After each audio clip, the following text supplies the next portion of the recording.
Assalamualaikum warahmatullahi wabarakatuh. Sebelumnya, perkenalkan nama saya Vila Megalorita. Saya dari kelas G, Fakultas Hukum, Universitas Trunojoyo, Madura.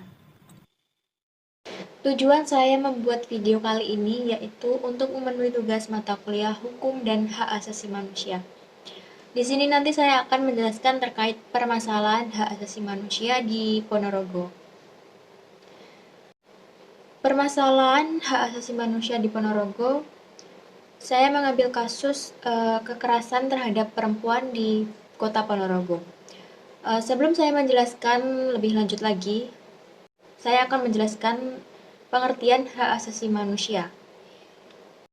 Menurut Undang-Undang Nomor 39 Tahun 1999 tentang Hak Asasi Manusia, dijelaskan bahwa yang dimaksud dengan hak asasi manusia adalah seperangkat hak yang melekat pada hakikat dan keberadaan manusia sebagai makhluk Tuhan yang Maha Esa dan merupakan anugerahnya yang wajib dihormati, dijunjung tinggi, dan dilindungi oleh negara, hukum, pemerintah, dan setiap orang demi kehormatan serta perlindungan harkat dan martabat manusia.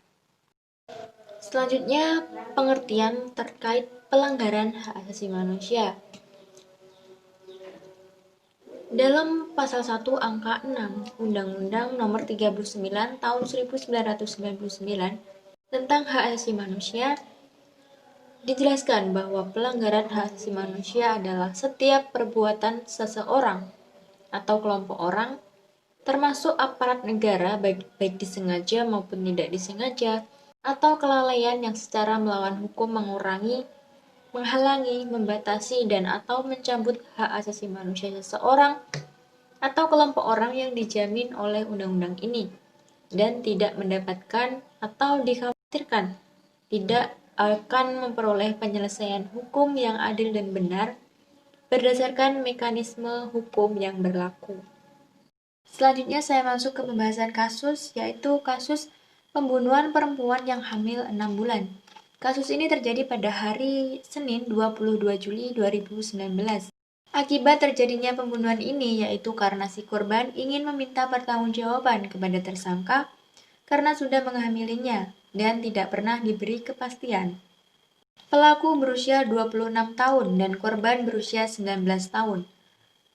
Wanita hamil yang jenazahnya ditemukan di bawah jembatan Galok, yaitu jembatan yang menghubungkan antara Kabupaten Magetan dan Kabupaten Ponorogo. Tersangka memiliki hubungan asmara dengan korban sejak Februari 2019. Tetapi pada bulan Maret 2019, pelaku ternyata menikah dengan wanita lain.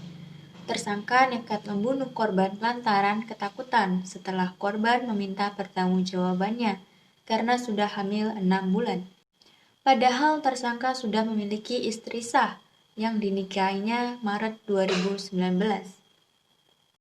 Tersangka merasa bingung saat dimintai pertanggungjawaban kepada si korban. Kemudian muncullah niat untuk menghilangkan nyawa korban. Awalnya tersangka mengajak korban keluar rumah pada hari Senin 22 Juli 2019. Tersangka mengajak korban ke Telaga Sarangan di Kabupaten Magetan.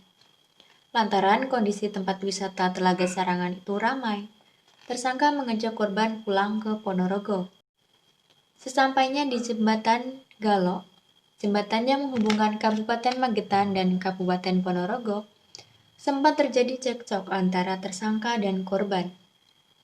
Tak lama kemudian, tersangka sudah memiliki niat untuk membunuh korban, lalu berpura-pura untuk pergi sebentar. Saat itulah tersangka mengenakan sarung tangan yang sudah disiapkan, lalu mencekik leher korban dari belakang. Korban yang dicekik rupanya tak berdiam diri. Korban mencoba melawan hingga akhirnya bersama tersangka jatuh ke bawah jembatan. Saat di bawah jembatan, tersangka kembali mencekik leher dan membenturkan kepala korban ke dinding jembatan hingga akhirnya tewas. Tersangka lalu meninggalkan jasad korban di bawah jembatan, dan pagi harinya pencari rumput menemukan jasad wanita malang tersebut. Ditemukan pada hari Selasa 23 Juli 2019 di bawah jembatan di Kecamatan Sampung. Saat itu tak ada identitas yang melekat pada diri korban. Korban ditemukan dengan luka di kepalanya. Identitas korban diketahui saat keluarganya melapor ke polisi. Saat diautopsi, diketahui bahwa korban dalam keadaan hamil 6 bulan. Tersangka ditangkap di rumah sakit saat menunggu istrinya pada hari Kamis 25 Juli 2019. Dan pelaku dikenakan pasal 340 KUHP dan atau 338 KUHP dan atau 351 ayat 3 tentang pembunuhan yang direncanakan dengan ancaman hukuman 20 tahun di penjara. Dari kasus ini bisa kita ketahui bahwa kaum perempuan tetap saja masih termarginalkan.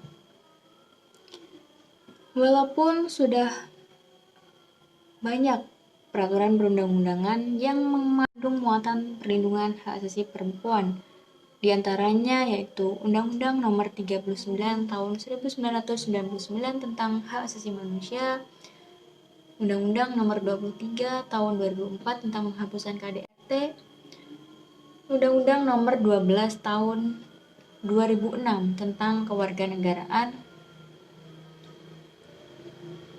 dan Kepres Nomor 181 Tahun 1998 tentang pembentukan Komisi Nasional Anti Kekerasan Terhadap Perempuan atau Komnas Perempuan yang diubah dengan Perpres Nomor 65 Tahun 2005.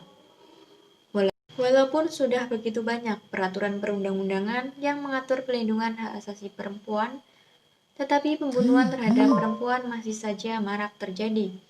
Jadi dengan hal itu perlu ditegaskan lagi dan diperketat untuk melindungi hak asasi perempuan. Mungkin cukup sekian artikel yang dapat saya sampaikan. Saya mohon maaf bila ada kesalahan dalam saya berbicara. Karena kebenaran hanyalah milik Allah Subhanahu wa Ta'ala, dan jika ada kesalahan itu adalah murni dari diri saya sendiri. Sekian dan terima kasih. Wassalamualaikum warahmatullahi wabarakatuh.